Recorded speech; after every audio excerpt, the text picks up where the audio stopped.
Bonjour à tous. Bienvenue à cette nouvelle session de notre webinaire. L'idée, ça sera de partager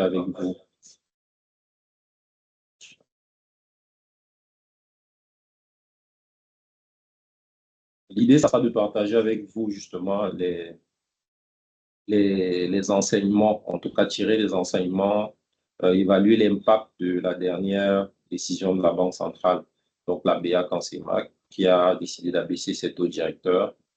Quels sont les enseignements qu'on peut tirer suite à cette décision?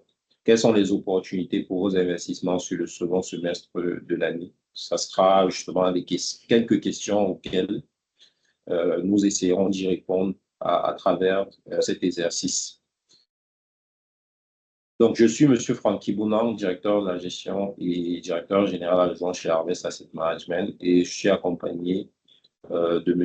Denis Zifa, qui est analyste économique et gérant taux chez Harvest Asset Management. Denis.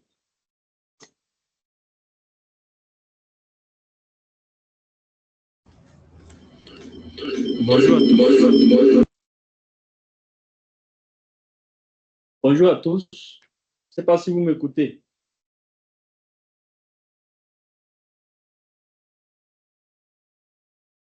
Oui, Francky, bonjour. Bonjour à tous.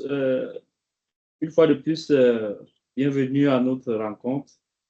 Parce que c'est devenu très bien vrai. Nous avons accusé un petit retard, mais on préparait quelque chose d'un peu costaud pour nous tous. Et je suis Denis Zifa, analyste économique et gérant obligataire chez Harvest Asset Management. C'est un réel plaisir pour moi de partager une fois de plus cette rencontre devenue coutumière avec vous aujourd'hui. On aura le temps de parcourir ensemble les points qui ont été préparés et on sera aussi ouvert à prendre tout ce qui est comme question pour nous de partager notre vision de ce qui les éléments qui ont induit cette décision de politique monétaire qui est généralement pour la tendance, le cycle économique actuel, un peu plus historique pour la zone CEMAC, et aussi ce que vous devez attendre sur les perspectives d'investissement, tant pour la zone que pour ceux qui souhaiteront diversifier hors de la zone. Merci. Okay. Donc, avant de débuter, juste peut-être des modalités pratiques. La présentation sera partagée à tous les participants à la fin du webinaire. Ça, c'est la première chose. La deuxième chose, il y a un chat qui est ouvert. Donc, normalement, vous avez la possibilité de poser des questions au fur et à mesure de l'évolution de la présentation. Et nous ferons le maximum pour répondre à toutes les questions qui auront été posées. Si par ailleurs, il y a des questions qui seraient restées non répondues à la fin du webinaire, on vous prie simplement de nous en excuser pour faute de temps et d'entrer en contact justement avec nous pour avoir plus d'informations par rapport, ou en tout cas avoir des réponses à vos questions. Et ou si vous avez justement besoin d'en poser d'autres, bien évidemment, les équipes sont disponibles. Nous serons disponibles pour y répondre. Donc, nous allons débuter notre webinaire.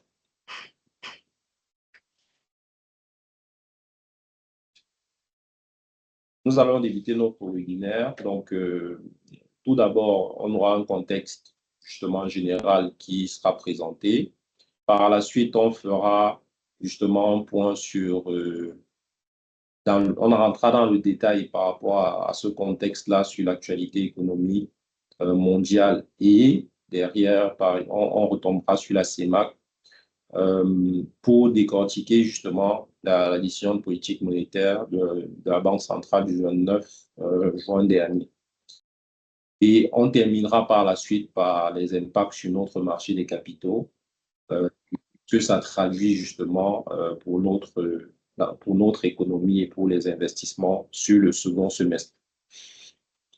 Donc, s'agissant du contexte général, le premier semestre de l'année a été caractérisé par une incertitude généralisée alimentée par la persistance des tensions géopolitiques, comme vous le savez, le Moyen-Orient avec le détroit d'Ormuz, les perturbations des échanges, le durcissement des conditions économiques et financières.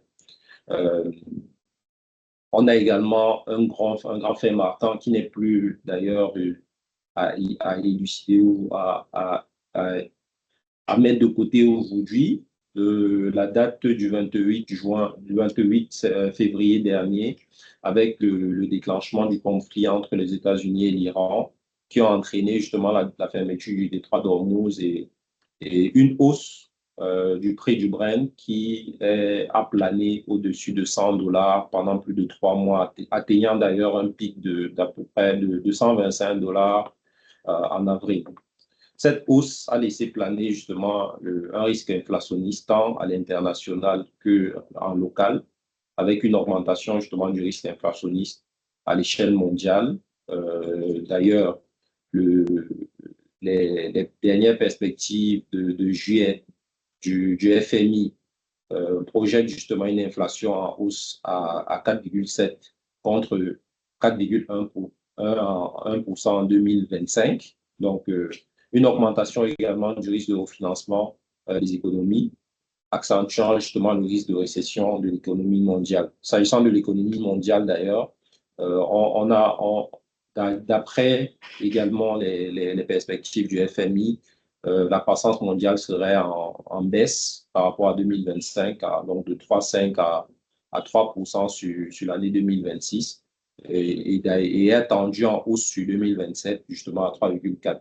Bon, là, vous avez présenté un tout petit peu les grandes économies qui portent justement cette croissance-là. On a une résilience de l'économie américaine euh, qui a une croissance en hausse par rapport à 2025.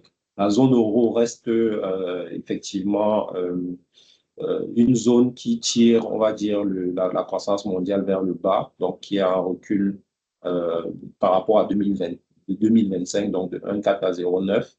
Le Moyen-Orient et l'Asie centrale et les pays émergents et en développement d'Asie portent, c'est ces pays-là vraiment qui portent globalement la croissance qui est restée résiliente au-dessus de 5%. Au niveau face à ce contexte d'ailleurs, en CEMAC, la CEMAC n'est pas restée en laisse. On a justement la hausse du Brent qui a laissé planer un risque de résurgence de l'inflation, cassant ainsi la dynamique des inflationnistes observée depuis juin 2023. Bon, il faut noter que l'inflation justement a été projetée en hausse à 2,4% sur 2026. Une des raisons d'ailleurs sur lesquels la Banque centrale s'est appuyée pour baisser ses taux. Une hausse des réserves de change de 25% par rapport sur 2026. Justement, on est passé de 4,2% à 4,7%, de 4,7 mois d'importation, autant pour moi. Justement, malgré la fragilité due à la forte dépendance des produits pétroliers. Et une activité économique qui est restée, on va dire, molle, revenant de 3,4% à 3,2% sur 2026. Donc, cette croissance, d'ailleurs, il faut le noter, reste légèrement au-dessus de la croissance de la population à 3%, ce qui modère un tout petit peu la richesse par habitant dans notre zone. La Banque centrale a donc décidé, lors de son dernier comité de politique monétaire, d'abaisser ses principaux taux directeurs de 25 pour le TIAO et les autres taux, les coefficients de réserve de 50 points de base. C'est une première d'ailleurs depuis 2020. Et elle n'est pas d'ailleurs en laisse. Les principales banques centrales dans le monde, la Fed, ont maintenu leur taux directeur. Euh, la Fed a maintenu ses taux directeurs. La Banque centrale de Chine a maintenu ses taux directeurs. La Banque d'Angleterre a maintenu ses taux directeurs. Et les banques qui ont réduit, on va dire, leur taux directeur, c'est la BCE qui a justement également réduit ses taux directeurs, et la Banque du Japon. Plus proche de nous, on a un maintien des taux au niveau de la BCAO et également au niveau du Nigeria. Donc, face à cette situation, on se demande quelles étaient les motivations. On en a un tout petit peu cité, mais on pourra aller dans le détail par la suite. Quelles sont les motivations qui ont poussé la Banque centrale justement à baisser ses taux directeurs? Quelles pourront être les implications de cette décision?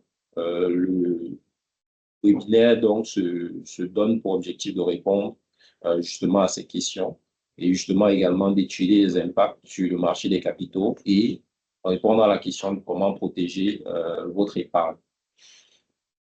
Donc, là, on va rentrer dans les enseignements justement de la politique monétaire, mais avant d'y aller, regarder un tout petit peu dans le détail avec des indicateurs justement on a parlé de pétrole, on a parlé d'inflation, justement comment est-ce que ces indicateurs sont comportés à l'international sur le premier semestre de l'année. Denis? Merci, Francky. Ce qu'il faut se dire des éléments qui ont le plus influencé cette décision de politique monétaire, nous allons essayer un peu de voir comment est-ce que la situation au niveau international s'est comportée. Et ici, nous avions essayé un peu de mettre à travers le graphique un peu plus à gauche une lumière sur comment est-ce que les indicateurs avancés du marché sont comportés sur le premier semestre de l'année 2026. Et il en sort, Francky, que on sort d'une situation quasi similaire aux années de crise, de forte crise, parce que ce que l'économie mondiale a traversé en fin d'année 2025, tel que vous pouvez voir, le mot incertitude a été au top de ce niveau selon les indicateurs avancés de ce marché qui est l'incertitude économique, l'incertitude économique globale, l'incertitude du commerce international et enfin l'incertitude des politiques économiques. Il ressort clairement que le niveau d'incertitude de l'économie mondiale pris globalement a été à son niveau très extrême, avoisinant, je vous assure, ici les années de la crise pétrolière des années 72. Donc, bien qu'on peut voir quand même qu'il y a une sorte d'accalmie observée vers la fin du premier trimestre et ça continue jusqu'à aujourd'hui, il est quand même vrai qu'il faut noter qu'on sort de très loin et que ceci corrobore notamment avec ce que Francky a si bien relevé précédemment, que ce soit en avril que récemment lors de la mise à jour de ces perspectives économiques. Le FMI n'a cessé de le rappeler. Pourquoi? Parce que on sort d'une situation des droits de douane de Donald Trump qui devrait notamment influencer sur les chaînes d'approvisionnement mondiales et à côté de ça, la situation inflationniste. On entame dès le 28 février, tel que tu l'as si bien précisé, à une situation géopolitique très tendue qui, contrairement à travers, vous pouvez observer à travers le graphique à côté, qui nous avons essayé un peu de relier la situation que nous avons connue en 2022 lors de la crise russo-ukrainienne par rapport à un proxy, par rapport à la crise actuelle au Moyen-Orient. Et il en sort que on est toujours sur les situations similaires. Pourquoi? Parce que la particularité que nous avons aujourd'hui et qu'il faut dire aussi qu'il s'agit, je peux dire entre guillemets, une chance que la sous-région connaît, c'est que la hausse du prix du Brent et bien évidemment de l'engrais, notamment l'engrais azoté, l'urée, est arrivé à un moment où la zone CEMAC vivait déjà une situation déflationniste, désinflationniste, ce qui fait en sorte que même si le baril du Brent aussi à des niveaux extrêmement élevés, on rappelle que durant du mois de février, avril, mai, le baril était au-dessus de $100, ce qui est un signal d'alerte pour notre sous-région. Pourquoi? Parce qu'on devait assister à une situation où on verra par après on pourra voir un risque de résilience d'inflation aussi grandiose que lors des années 2022. Donc, pour cette raison, il faut quand même noter que même si on a quand même l'intention de se dire, bon voilà, le risque est derrière nous. Il faut s'interroger pourquoi? Parce que les conséquences, les causes étant lointaines, nous subissons, pour nous, une sous-région fortement dépendante des importations, de plein fouet tout ce qui est risque extérieur dans nos économies et plus précisément notre épargne n'est pas en reste. Pourquoi? Parce qu'elle est aussi impliquée d'une certaine façon et on va voir ça par la suite. Donc, on a parlé de la situation justement internationale qui a justement poussé, et d'ailleurs ces impacts dans ces marques qui ont poussé la Banque centrale à baisser ses taux directeurs, mais plus dans le détail, quel taux directeur, euh, est-ce que tu peux nous expliquer justement, nous définir les principaux taux directeurs de la Banque centrale et à quoi elle sert? Quoi il sert? Merci, Francky. Nous savons, comme vous l'avez si bien dit, on parle de politique monétaire, mais il faut quand même, à côté d'avoir le volet protection de l'épargne que nous avons essayé de mettre en avant lors de ce webinaire, il y a ce volet éducation qu'il faudra qu'on insiste dessus. C'est pour cette raison qu'on a essayé un peu de remonter ces mots pour ces instruments de politique monétaire sur lesquels on s'attarde aujourd'hui. Pour ce qui est de la zone CEMA, on en a 4 principaux taux directeurs. Et que, en fonction de l'évolution de la situation économique, la Banque centrale peut agir sur l'un ou bien l'autre. Nous avons ici le taux d'urgence qui est notamment appelé le taux de la facilité de prêt marginal, qui est un peu du taux de la monnaie rapide, c'est-à-dire lorsqu'une banque étant dans ses difficultés de trésorerie a besoin de la liquidité, elle peut recourir rapidement auprès de la Banque centrale pour s'endetter à un taux qui est aujourd'hui à 5,75% et la maturité de cet emprunt est généralement autour de 24 heures. À côté de ça, nous avons le principal taux directeur de la Banque centrale qui est le TIAO, qui aujourd'hui a été abaissé de 4,75 à 4,50. Il s'agit de taux auxquels les banques s'endettent avec un délai de remboursement un peu plus élevé que le taux précédent. On parle ici au-delà de 24 heures allant jusqu'à un mois pour ce qui est du délai. À côté de ça, nous avions le coefficient de rémunération des excédents, encore appelé le taux de facilité du dépôt, qui est chez nous un nul. Et qu'est-ce que ça traduit? Uniquement, ça veut tout simplement dire qu'aucune banque chez nous n'a un intérêt d'aller placer de l'argent auprès de la Banque centrale pour se faire rémunérer, ce qui est contraire quand même par rapport à d'autres zones comme la zone de l'Union européenne. En dernier point, nous avons un dernier taux directeur qui a été abaissé pour la toute première fois depuis plus de 2021, je crois bien, si nos recherches sont qui est le coefficient de réserve de change, des réserves obligatoires autant pour moi. Ici, il s'agit tout simplement de la part de votre épargne. Si vous êtes vous avez un compte d'épargne auprès d'une banque, il faut savoir qu'un coefficient de cet argent est déposé auprès de la Banque centrale à travers cet instrument. Et si vous avez un compte courant, il y a un coefficient qui est aussi déposé. Et restant dans cette logique, il faut se dire que si la Banque centrale se décide d'abaisser ces instruments, notamment le coefficient de réserve obligatoire, cela veut donc dire que les banques commerciales, principales détentrices de votre épargne, ont plus de marge pour octroyer mieux le crédit en zone CEMA à travers cette décision de politique monétaire. À côté de cela, nous avons toujours dans ce volet un autre instrument de la politique monétaire qui est les injections hebdomadaires de liquidité. Ceci, c'est un peu pour dire, bon voilà, la Banque centrale lance à travers ses opérations d'injection de liquidité une cagnotte auquel les banques commerciales souscrivent pour certains volumes et chacun en fonction du taux auquel ils proposent et des conditions qui sont fixées. Ceci en zone CEMAC aussi autour aujourd'hui à coût de 550 milliards de francs CFA selon les injections hebdomadaires. En dernier point, nous avons ici les instruments de politique monétaire. Vraiment, dans la théorie économique, nous parlons ici du quantitative easing, qui est un instrument de politique monétaire, qui est activé généralement dans les situations de stress économique. Nous l'avons pour la petite histoire, activé en zone CEMAC. La BR l'a activé en zone CEMAC en 2020, qui consiste à une opération de rachat des obligations souveraines d'État, la CEMAC.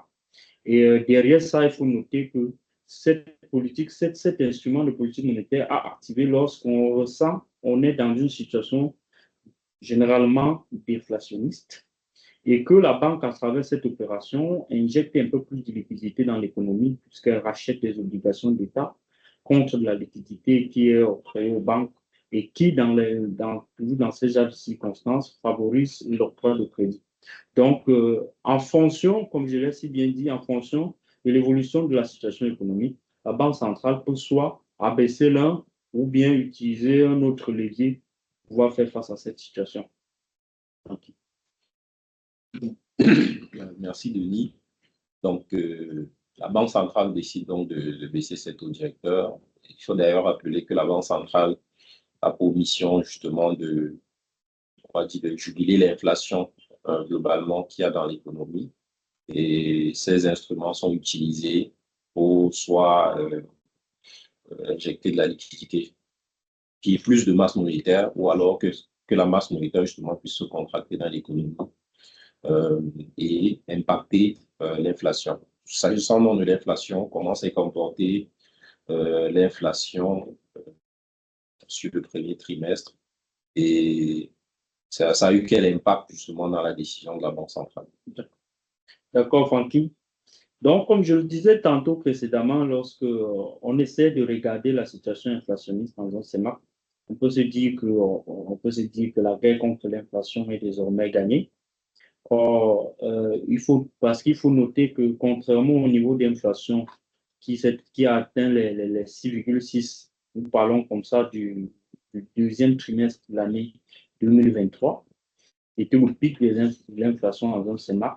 Et pourquoi est-ce qu'on assistait à ce taux d'inflation? C'est parce que du fait de la crise russo-ukrainienne en 2023, la banque centrale, le prix du Brent qui est venu s'associer, ajouter aux perturbations des chaînes d'approvisionnement connues lors de la crise Covid en 2020, on a assisté en zone CEMAC à une situation inflationniste qui a été semblable à celle des années 94, les années de dévaluation de franc CFA.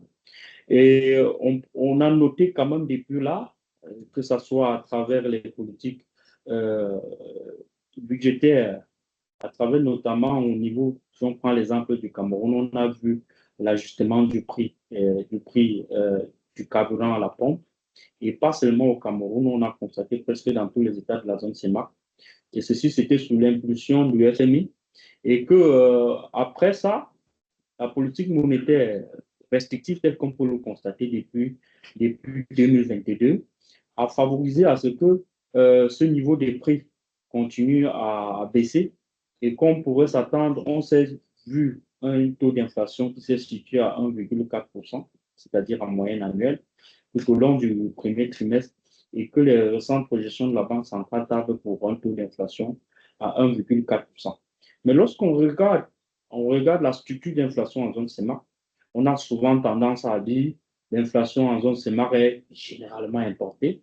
Or, il faut se dire que le contexte s'est vraiment inversé depuis 2024. On se retrouve plutôt à une inflation locale, d'origine locale, qu'importée. Et pourquoi est-ce qu'on se trouve ça? Ça entre nettement dans ce que nous avons. On soulève généralement en économie, c'est un déficit de l'offre. Parce que les prix ne cessent d'augmenter chez nous. Face à la hausse des carburants à la pompe, on n'a pas pu, pour l'instant, la dynamique des prix n'a pas encore trouvé son niveau de stabilité d'avant.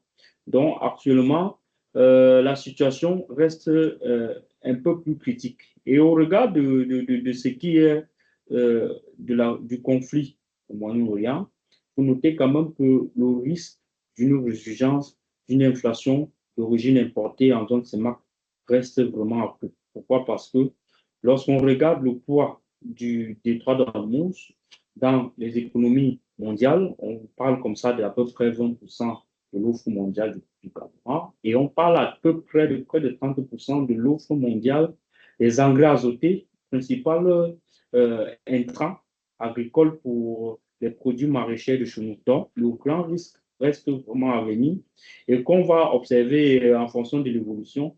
On pourra partager avec vous nos analyses et vraiment nos projections pour ce qui est de cette situation et comment est-ce que vous pouvez évidemment protéger votre épargne.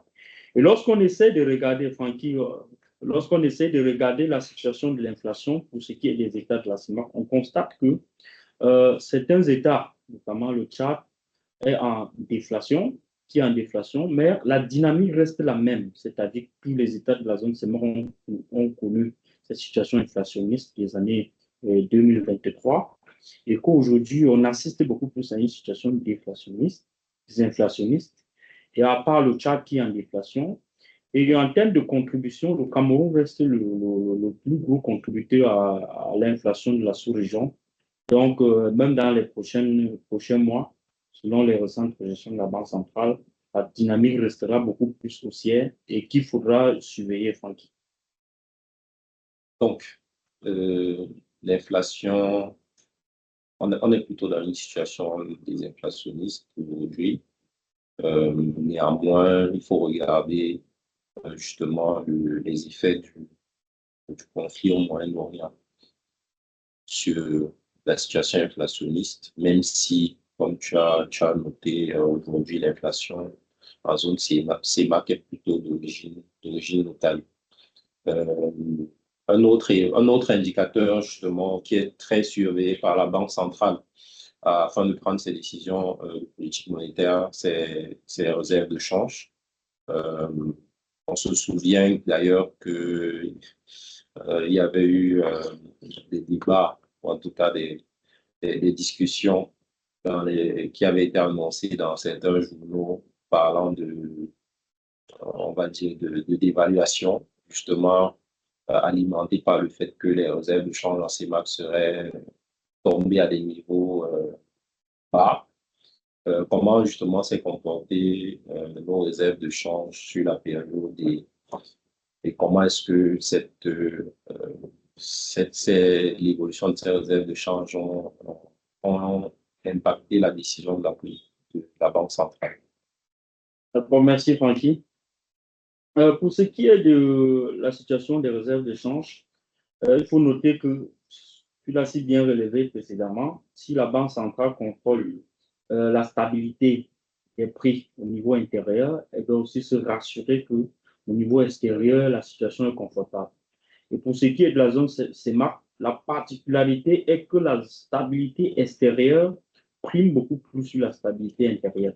Raison pour laquelle vous avez vu en fin 2025, lorsque les niveaux de réserve d'échange avaient baissé, vous allez voir sur le graphique un peu plus à gauche, d'à peu près 12%, la Banque centrale a relevé rapidement ses taux directeurs pour pouvoir assurer cette situation. Mais pour ce qui est du cas actuel, on parle quand même d'une situation beaucoup plus confortable, du niveau des réserves d'échange qui sont attendues en hausse d'à peu près 25% en 2026 si la situation perdure. Et à côté de ça, le grand élément à surveiller pour ce qui est des réserves d'échange de la zone CEMAC, c'est la composition. C'est-à-dire quoi? Ici, les réserves d'échange en zone CEMAC, si elles se retrouvent à ce niveau, il faut noter que sur le secteur pétrolier, c'est les emprunts, les euro-obligations que les États ont émis récemment. C'est les appuis budgétaires. Donc, on voit que lorsqu'on regarde bien que cette composition des réserves d'échange de notre sous-région présente beaucoup de risques. C'est pour cette raison que même si la tendance nous augure des lendemains meilleurs, il faut noter que cette situation reste beaucoup à surveiller. Pourquoi? Parce que si on émet un emprunt aujourd'hui, demain, elle pourra s'amortir et pour les remplacer, on sera obligé de décaisser au niveau de ces réserves de change et que ça reste beaucoup plus une situation d'alerte. Lorsqu'on essaie de regarder un peu plus au niveau des États, on voit que la RCA reste l'État de la CEMAC qui présente le niveau de réserve de change le plus confortable avec une tendance vraiment haussière. Et ici, c'est beaucoup plus corrélé à la situation, l'exploitation des réserves d'or, et que l'or étant faisant très bon prix sur le marché international depuis 2022, et cela traduit nettement cette situation. Et à côté de ça, le Cameroun qui reste à des niveaux un peu plus confortables, ceci est lié, je l'ai bien dit plus précédemment, pas profondément à sa situation d'économie beaucoup plus stable, mais beaucoup plus à ses emprunts qui sont beaucoup plus extérieurs, qui supportent cette situation de réserve d'échange. Il en est de même pour la Guinée équatoriale, ça sur le secteur pétrolier davantage. Côté de ça, nous avons quand même le cas du Gabon, qui reste le principal et le seul pays de la zone CEMAC qui se trouve avec un niveau de réserve d'échange un peu plus faible, avoisinant les 0,9%, pouvant couvrir juste 0,9%. 9 mois d'importation des biens et services, ce qui est du Gabon, mais il est annoncé un emprunt obligataire d'à peu près 845 milliards sur le marché international. On croit quand même que si cette situation et le retour du FMI à travers les déplacements, à travers un programme qui a attendu, si ces situations venaient à se concrétiser, on pourrait se retrouver avec un niveau de réserve d'échange du Gabon qui pourra s'améliorer tranquillement. Donc, inflation, réserve de change, l'une des dernières composantes justement qui impacte justement l'économie après justement la décision de la politique de la Banque centrale, c'est la situation de crédit. Est-ce qu'elle était si préoccupante justement pour que la Banque centrale puisse baisser ses taux directeurs, sachant qu'une baisse des taux directeurs théoriquement devrait traduire relance de l'économie avec plus de crédit justement qui sera octroyé par les banques. Donc, comment est-ce que se portait, comment s'est portée la situation de crédit dans notre zone sur le premier semestre? D'accord, merci Francky. Pour ce qui est de la situation du crédit à l'économie, comme tu l'as si bien dit, vous notez quand même que ce qui caractérise la zone CEMAC, si on regarde les volumes, on peut se dire que c'est en hausse. Mais l'idée n'est pas de regarder de cette façon, mais nous avons gardé une vision un peu différente, c'est-à-dire tenir beaucoup plus compte de la variation. C'est-à-dire que si on assistait à une politique monétaire restrictive par des années depuis 2023, tel que nous avons noté, on a quand même noté une frénésie au niveau du crédit, que ce soit à l'économie au sens large ou bien aux créances nettes à l'État.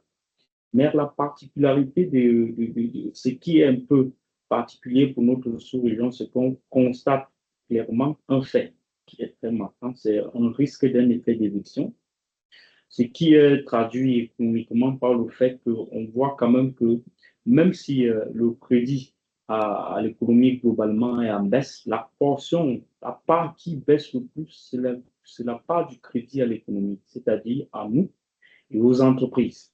Celle de l'État baisse, mais pas dans les mêmes proportions que la part consacrée aux ménages et aux entreprises.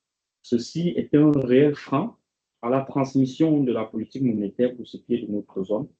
Mais ici, quand même, il faut noter que nous avons relevé ces points parce qu'on regarde quand même qu'avec cette nouvelle baisse des taux directeurs, on pourrait s'attendre à ce que cette situation se change, mais il faut tenir compte du délai de transmission de ces taux au sein de l'économie réelle. Parce que chez nous, il faut avouer, lorsqu'on parcourra par après la situation de la croissance économique, on verra clairement qu'il y a une décorrélation beaucoup plus entre l'économie réelle et la politique monétaire.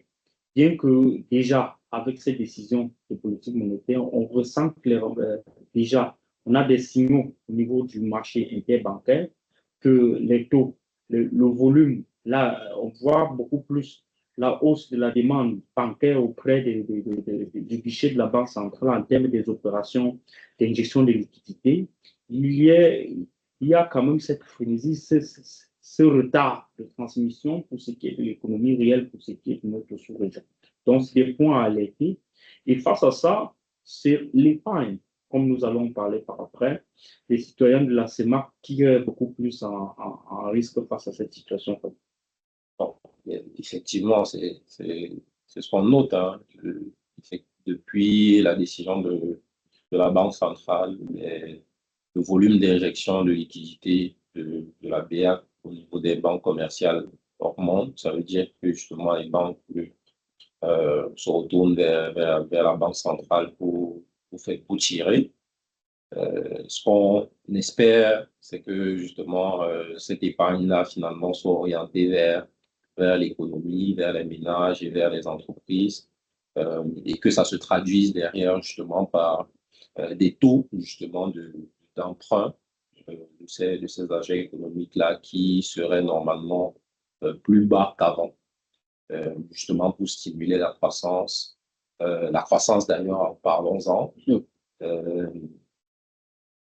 On a noté que la croissance est légèrement en baisse par rapport à l'année dernière. La décision de la Banque centrale, donc naturellement, quand on essaie de la lire, c'est un retour des injections de liquidités, relance de l'économie à travers justement sa décision que les agents économiques puissent recourir aux emprunts et puissent stimuler la croissance. Est-ce que cette lecture est correcte? Comment s'est comportée d'ailleurs la croissance avant à travers ses composantes? Est-ce qu'en CEMAC, elle est toujours tirée par le secteur pétrolier? D'accord, Francky.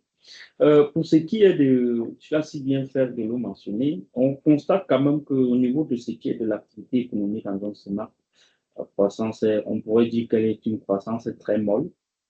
Et tu l'as si bien rappelé à l'introduction qu'on constate que ce taux de croissance est tout près, légèrement au-dessus du taux de croissance de la population, ce qui est un frein, c'est-à-dire que nous ne pouvons pas réaliser le 3%.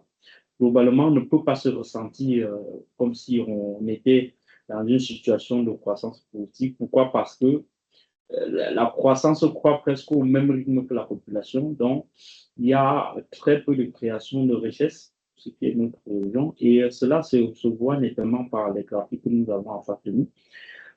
Quand on essaie de regarder la croissance du côté du LOF, on constate que le secteur pétrolier, désormais en zone CEMAC, c'est le secteur qui contribue à la croissance économique. On peut voir quand même qu'il est, en plus de souffrir d'une baisse drastique considérable de la production pétrolière, on parle aujourd'hui d'à peu près 38 millions de tonnes de pétrole contre à peu près 48 il y a 10 ans en arrière. Donc, ce qui fait en sorte que nous pouvons se dire que du côté de l'eau, c'est le secteur non pétrolier qui tient la croissance. Mais c'est quel secteur non pétrolier? Ici, c'est encore un autre temps. Il faut noter qu'il s'agit ici du secteur minier. Secteur minier. Et lorsqu'on essaie de regarder du côté des dépenses de consommation, notamment de la demande, ce qu'on constate que la demande intérieure, c'est elle qui tient la croissance, cette croissance en zone CEMAC, et que le grand risque reste à travers cette décision de politique monétaire, cet effet que nous pouvons assister, c'est-à-dire l'afflux des capitaux, puisqu'on constate clairement que les exportations nettes tirent la croissance vers le bas, ce qui veut dire que même si nous vendons à l'extérieur, nous importons plus que proportionnel. C'est-à-dire, si on vend pour 1, on va importer plus pour 5. Ce qui fait en sorte qu'on a du mal à voir les principaux leviers par lesquels les canaux de transmission de la politique monétaire dans l'économie réelle pour ce qui est de notre sous-région. Donc, ici, quand même, si on n'a pas de crédit au sens de l'économie, le crédit à l'économie, s'il est en baisse tel que nous avons mentionné plus haut, et que c'est plutôt l'État qui s'endettent beaucoup plus auprès des banques. Alors, cette situation ne peut pas nous échapper. Pourquoi? Parce que le secteur réel de l'économie peine à décoller du fait de plusieurs problèmes que nous ne pouvons pas s'attarder à les citer ici. Ça peut faire l'objet de tout un nouveau dîner. Et ceci, il faut noter quand même que le secteur, la demande intérieure tient son coup, mais la demande extérieure tire vers le bas et présentant plusieurs risques parce que l'assouplissement de la politique monétaire peut nous être fatal dans le sens où les habitudes de consommation peuvent changer, c'est-à-dire un peu de richesse créée en zone seulement peut induire la consommation des demandes des produits importés, ce qui creusera davantage encore un peu plus notre croissance à travers composant de la demande extérieure. Merci, Denis. Justement, à travers ces explications, on comprend très clairement que la décision justement de la Banque centrale de baisser ce taux directeur, c'est relancer la croissance. Ça a été également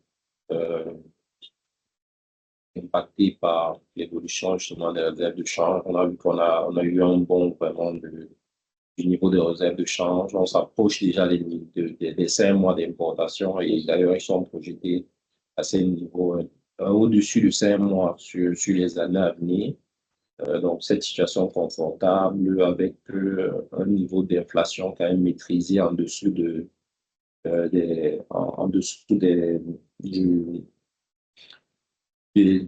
niveaux de 3%, justement, à conforter la Banque centrale dans sa décision, même si on continue de surveiller les effets justement du conflit au Moyen-Orient, qui aujourd'hui, quand même, il faut le dire, reste nettement limité dans notre zone. Mais sachant qu'il y a souvent un décalage entre les effets justement et les impacts sur le terrain, ça, c'est les éléments qu'on va continuer à suivre. Là, on va passer à justement les enseignements ou en tout cas les impacts sur le marché des capitaux. Avant d'y arriver, peut-être un overview de la solvabilité justement de nos États. Bon, on parle des États, notamment sur notre marché des capitaux, simplement parce que, bon, il faut le rappeler, on a un marché des capitaux qui reste dominé par les emprunts souverains. Donc, il est essentiel de regarder quelle est la situation aujourd'hui de la solvabilité de nos États sur le marché. D'accord, Francky. Ce que tu viens de relever, c'est un point focal important. Nous avons dit soulever un peu plus en avant. Et ici, on peut quand même noter que pour ce qui est de la solvabilité des États, on peut dire tous nos États restent sur la catégorie très spéculative. Avec, pour ceux qui font encore un peu plus d'efforts, on parle du Cameroun et du Tchad qui présentent encore des notes un peu plus élevées pour ce qui est de la sous-région. Mais globalement, tous ces États sont sur la catégorie très spéculative. Donc, ce qui nécessite alerte sur des réformes économiques qu'il faudra mettre sur pied pour que cette situation s'améliore. Et on peut noter quand même que depuis le début de l'année, à part le Congo et le Cameroun récemment, qui ont vu leur perspective être améliorée respectivement par Moody's pour ce qui est du Congo et de Fitch pour ce qui est du Cameroun, on note quand même que tous les autres États ont vu leur note être maintenue. Par le Gabon qui a vu même être la perspective de sa note être reculée du fait des risques, des craintes liées à la situation budgétaire qui est directement liée à la situation d'endettement. Donc, c'est un sujet qu'il faut suivre de près. Et selon nos analyses, nous nous attendons pas à une amélioration de ces notes, du moins pour le semestre à venir. Selon nos analyses, on s'attend beaucoup plus à un maintien dans le certains UPI d'écart à une dégradation davantage, puisque ça, c'est selon nos attentes. À côté de ça, Francky, sur le marché des capitaux, on voit quand même que cette situation, nous avons bien fait de le rappeler un peu plus haut. Pourquoi? Parce que le marché reste fortement dépendant du souverain. On parle à peu près d'un marché dominé par à peu près 97,20% d'emprunts souverains, c'est-à-dire de nos États. À côté de ça, le secteur privé peine à capter, c'est-à-dire moins de 3% de tout ce qui est de l'encours du marché. On parle d'un encours, d'un marché qui pèse à peu près aujourd'hui plus de 11 000 milliards, de 11 300 milliards, et qui est fortement dominé par les emprunts souverains. Pour ce qui est des emprunts privés, on note quelques deux ou trois emprunts privés, c'est-à-dire Asset et Alios Finance Cameroun. C'est les seuls emprunts privés. Sinon, le marché reste fortement dominé par du souverain.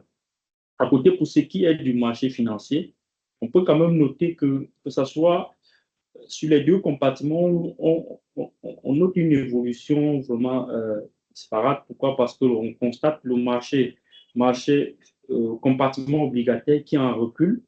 Ceci est beaucoup plus justifié par cette situation de politique monétaire restrictive, celle que nous avons soulevée un peu plus haut. Pourquoi? Parce que les taux directeurs de la Banque centrale étant à des niveaux élevés, le recours au marché financier reste plus coûteux pour les États, ce qui les contraint à trouver d'autres moyens de financement que d'aller émettre des emprunts par appel public à l'épargne, tel qui était le cas dans les années 2022, au plus meilleur des cas en 2023.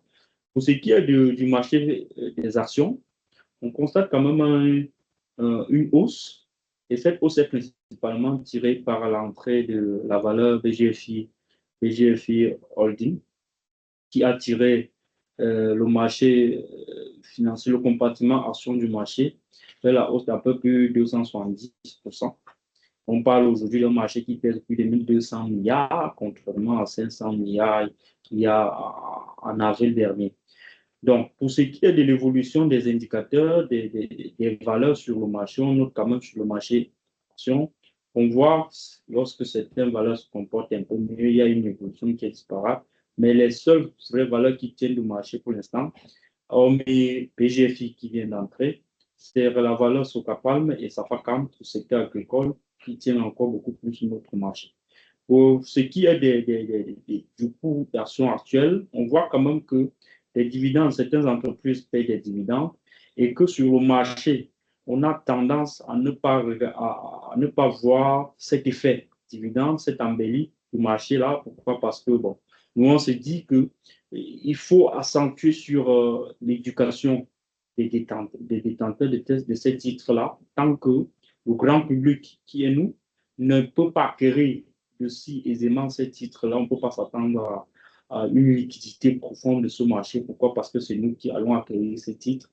Si nous ne sommes pas éduqués, il sera difficile pour les accueillir. Et les accueillir, c'est avec notre épargne, la raison pour laquelle nous avons beaucoup plus insisté sur cette problématique. À côté de ça, nous avons l'indice du marché qui reste sur une très bonne évolution depuis 2025.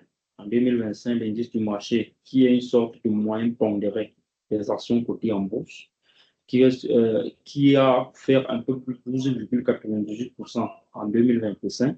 Et en year-to-date, c'est-à-dire depuis janvier 2026, nous sommes déjà à 7,6%. Et comment est-ce que cette évolution est tirée par Safacam? Nous avons noté principalement Socapam, Paré et bien évidemment BGFI, sans toutefois négliger SMC, SGR.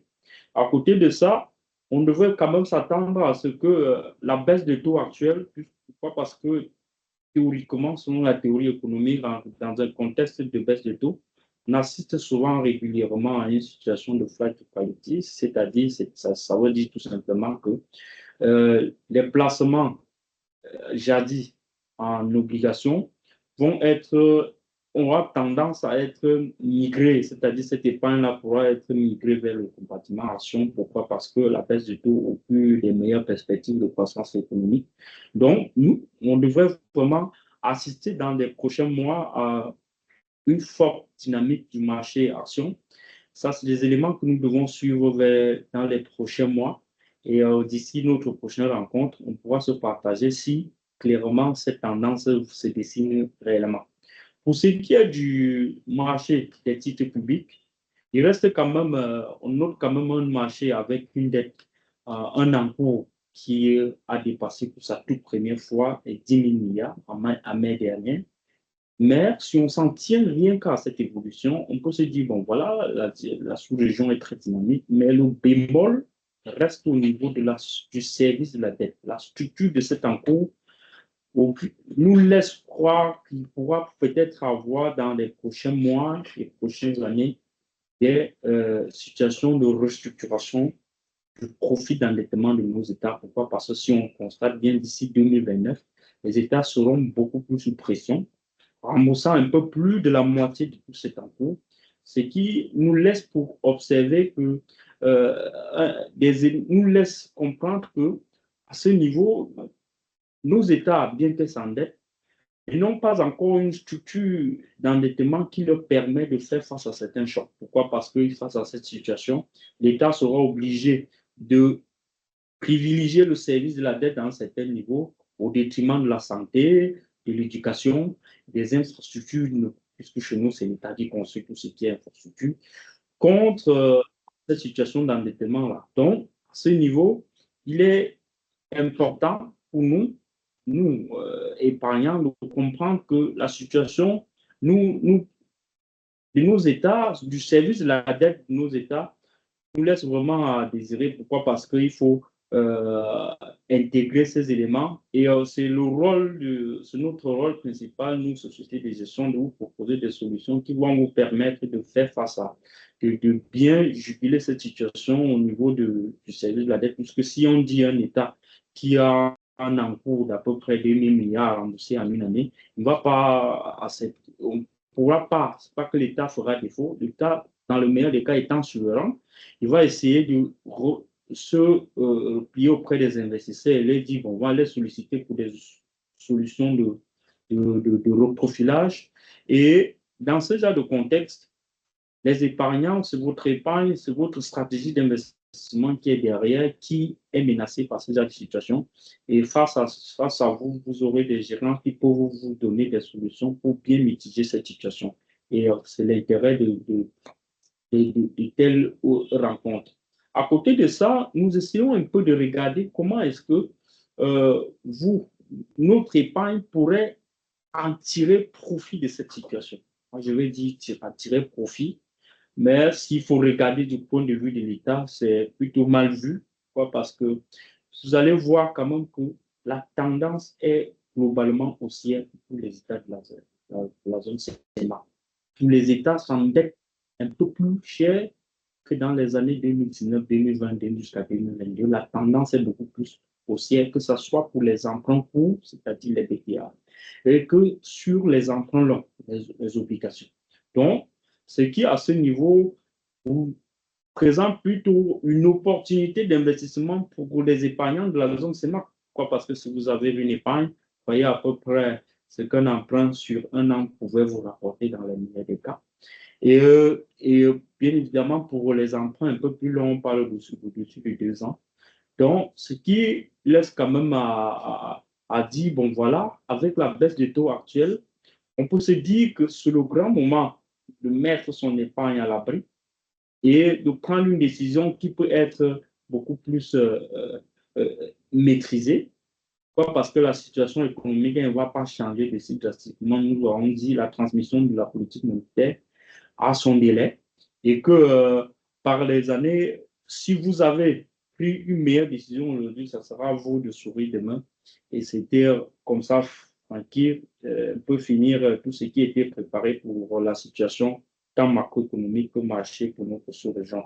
Merci, Denis. Ce qu'on peut retenir sur le marché des capitaux, on l'a dit, hein, c'est une situation qui est historique et on espère, en tout cas nous, en tant qu'acteurs, on milite pour que la situation change.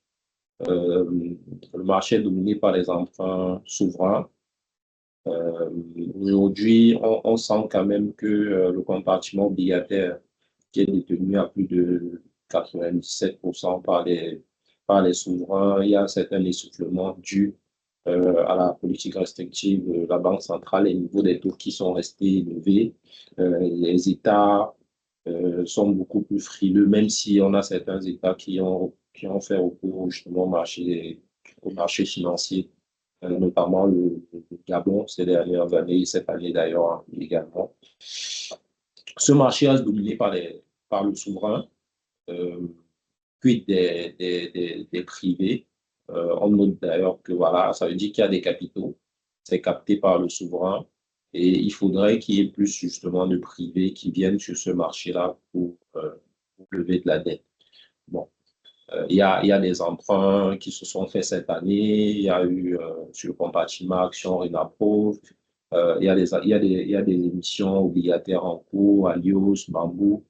C'est des opportunités justement d'investissement pour les investisseurs et surtout dans un contexte de baisse des taux directeurs, sachant que la plupart de ces emprunts-là ont été validés d'ailleurs avant justement l'édition de la politique monétaire de la Banque centrale. Tu as parlé également de la situation préoccupante du service de la dette.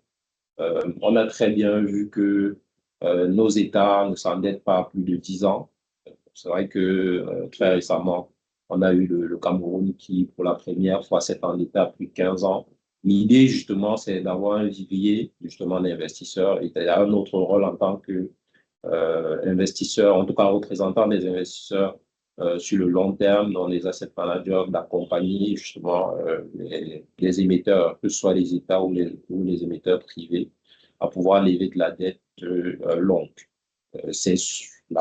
Nos États en CEMAC font clairement face à cette situation et on voit que le profil de la dette ne va pas au-delà de 10 ans aujourd'hui, avec des pics qui sont prévus sur les années à venir. Donc, c'est effectivement une situation qui est préoccupante et comme on l'a vécu il y a l'année dernière, en 2024, en 2025, où certains États ont fait recours au profilage de leur dette, on se retrouvera sûrement dans cette même situation dans les années à venir si justement il n'y a pas de shift fait par nos États par rapport à leur politique et au profil de leur dette.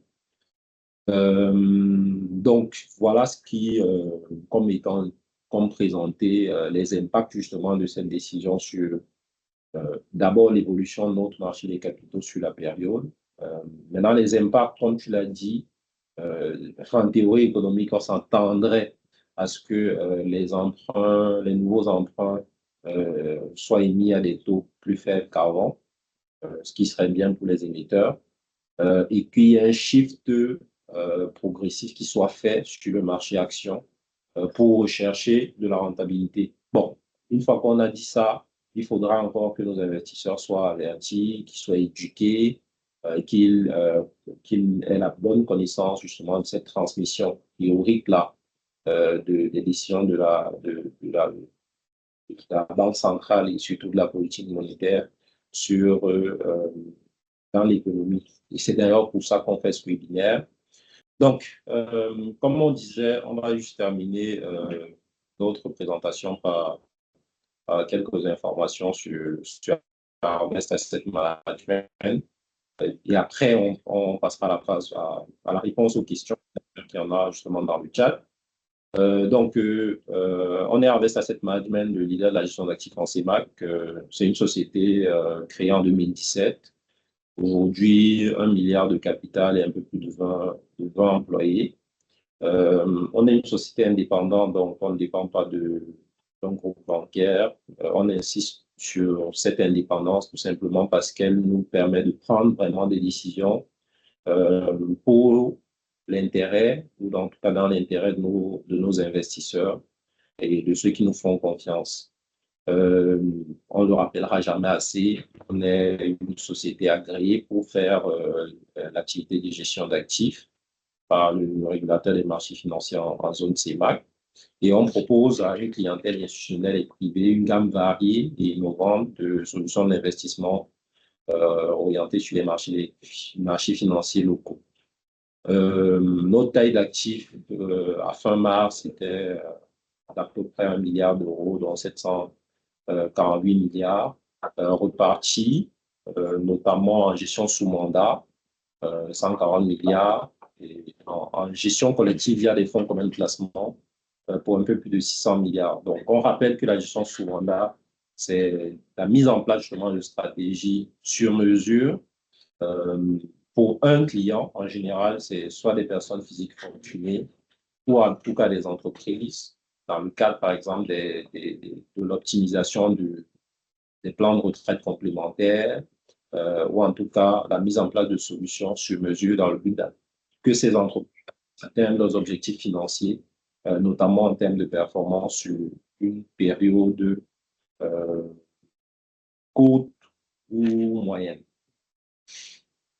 En gestion collective, on a une gamme aujourd'hui variée de produits. On gère à peu près 10 fonds communs de placement aujourd'hui, vraiment sur des thématiques monétaires, donc très court terme, obligataire, moyen terme, des fonds diversifiés, donc un mix entre l'action et les produits de taux, et des fonds actions également. Justement, on en parlera peut-être juste à la fin, l'évolution de notre fonds action qui corrobore un tout petit peu, qui s'aligne en tout cas à l'évolution des indices de marché depuis le début d'année. Donc là, on a la cartographie de nos solutions d'investissement. Donc, comme on l'a dit, 3 fonds monétaires, 5 fonds obligataires, un fonds diversifié et un fonds action. Et on a 2 nouveaux fonds qu'on a lancés très récemment, donc le fonds FCP CCA Invest et FCP CCA Horizon Croissance, qu'on a lancé il y a quelques mois. Chez nous, les investisseurs, justement, ont de la transparence à travers, justement, un suivi personnalisé qui est mis en place via notre espace client. Donc, les clients ont la possibilité de suivre l'évolution de leur placement en temps réel, d'avoir l'historique de leurs transactions, de consulter leur reporting et également d'échanger de façon instantanée avec un chargé de relations clients en interne sur le suivi justement de leur placement. On a dit qu'on était leader, ça nous a valu des distinctions, donc 2022, 3 et 4, meilleure société de gestion de l'année, une triple reconnaissance lors des derniers CCMA Awards, donc on a eu le prix du gestionnaire de l'année, le deuxième prix de l'innovation et le grand prix de l'excellence et la contribution globale au marché. Ce qu'on peut retenir globalement de ce webinaire, c'est, s'agissant du contexte macroéconomique, qu'on a une résilience de la croissance économique tirée par le secteur non pétrolier en CEMAG, un risque de résurgence des pressions inflationnistes et une amélioration des réserves de change. Sur le marché des capitaux, on a parlé de maintien justement des notations financières de nos États, des rendements obligataires qui resteront élevés et un marché boursier en hausse tiré par le compartiment action.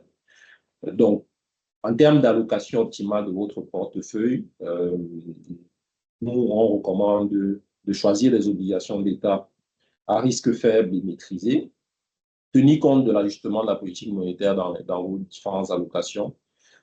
Et ainsi, ça se traduit aujourd'hui par une orientation 80% obligations, 20% actions. Pour ceux qui ont un appétit vers le risque, notamment, ce serait de vous orienter vers les fonds obligataires, des fonds actions et même des fonds diversifiés. Pourquoi des fonds communs de placement? Tout simplement parce que ces instruments-là ont la possibilité de vous offrir à la fois du rendement, mais également justement la notion de liquidité, qui vous permet de sortir de l'investissement et de capter les gains qui ont été réalisés quasiment chaque semaine. Le dernier élément, et on terminera par là, c'est que justement les fonds communs de placement vous offrent également une gestion professionnelle effectuée par des gestionnaires qui ont pour rôle vraiment de scruter les marchés au quotidien et de s'assurer que votre épargne est placée de façon optimale entre la recherche justement du rendement et la maîtrise du risque. La diversification du portefeuille étant quasiment une règle pour un gestionnaire de portefeuille, on vous invite justement à vous orienter vers les fonds communs de placement et notamment demander les reportings si ça vous intéresse à investir. Essayez de regarder justement si la diversification est une réalité parce que justement, en diversifiant le portefeuille, on réduit le risque de notre investissement. Donc, sur ce, on vous remercie une fois de plus pour votre aimable attention et on essaiera de répondre aux différentes questions qui sont posées.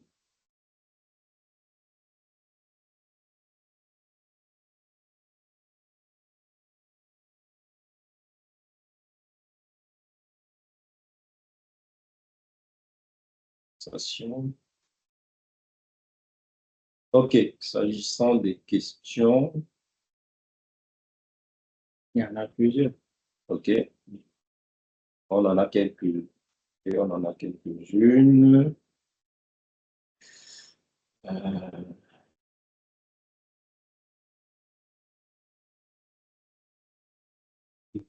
OK. Donc, on a une question. On comprend bien que cet abaissement des banques centrales,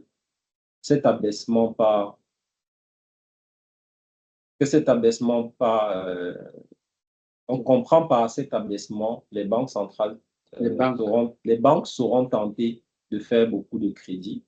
J'aimerais savoir l'impact sur les FCP, comment cet abaissement des taux va-t-il impacter le rendement des fonds monétaires obligataires gérés par les sociétés de gestion, dont notamment Harvest en 2026. Merci bien.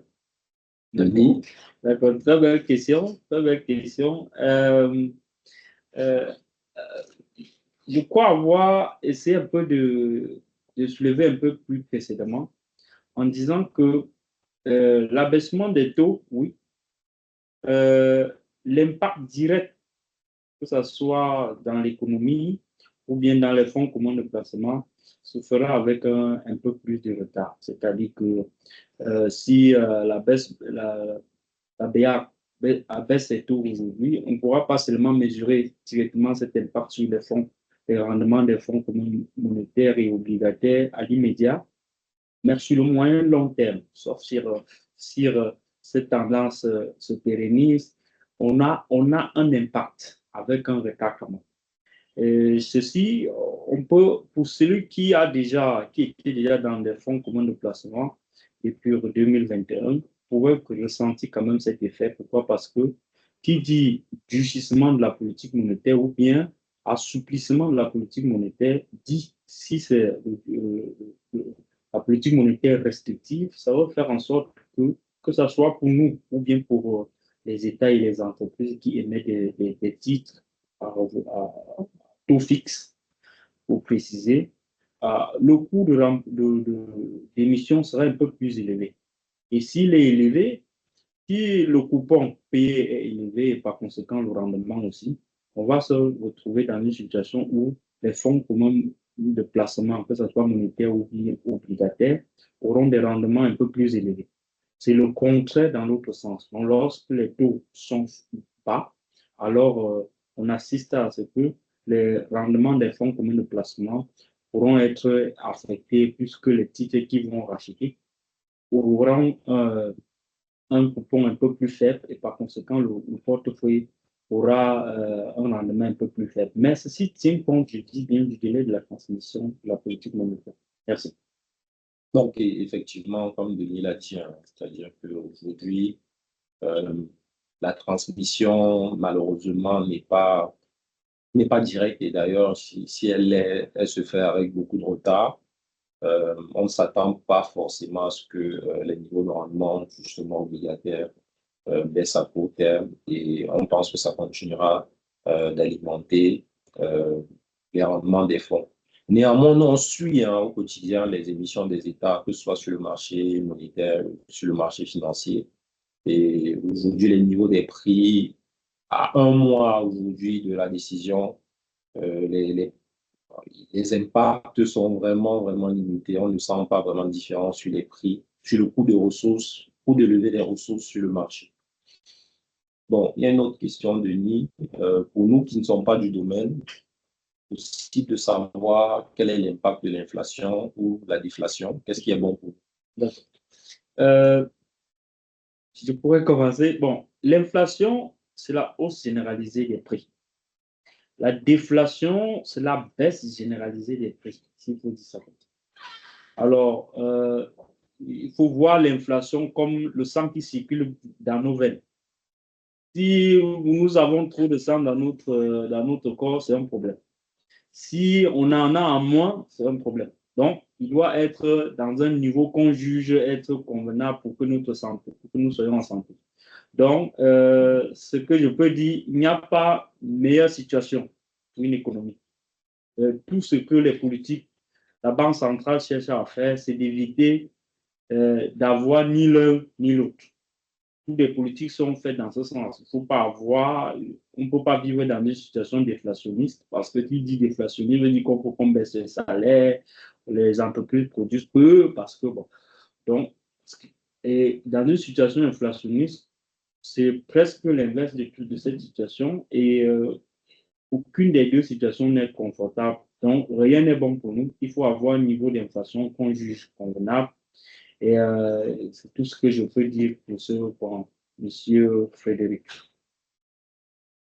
Donc, il y a une autre question.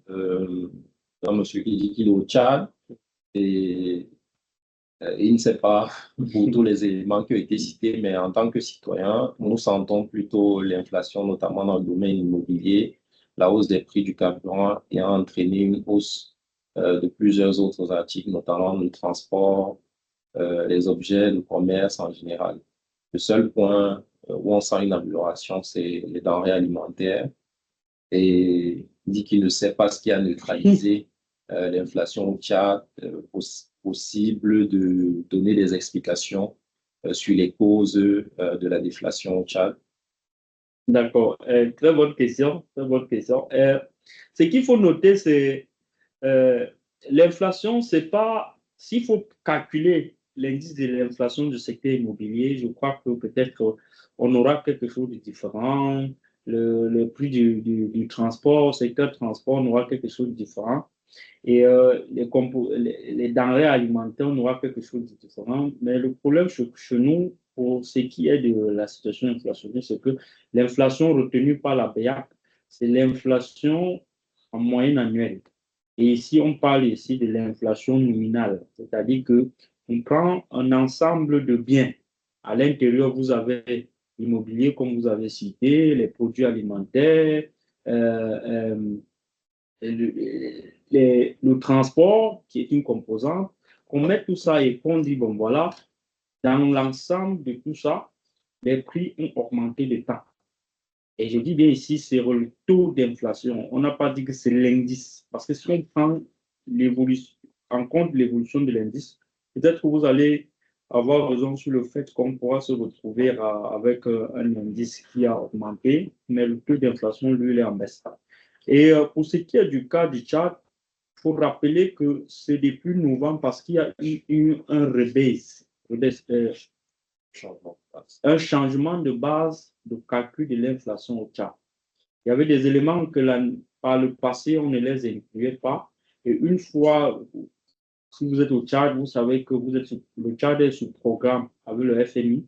Et du coup, selon les recommandations du FMI, il y avait cette rebase de l'indice des prix à la consommation du Tchad. Donc, en incluant les éléments que par le passé, on ne les incluait pas, du coup, la tendance a un peu plus changé et c'est pour cette raison que vous pouvez constater qu'on a quitté d'un niveau d'une situation inflationniste à une situation déflationniste qui persistait jusqu'à l'heure actuelle et que peut-être dans des mois à venir, on pourra quand même, d'ailleurs, les projections pour l'année 2026 stables pour une inflation et non une déflation.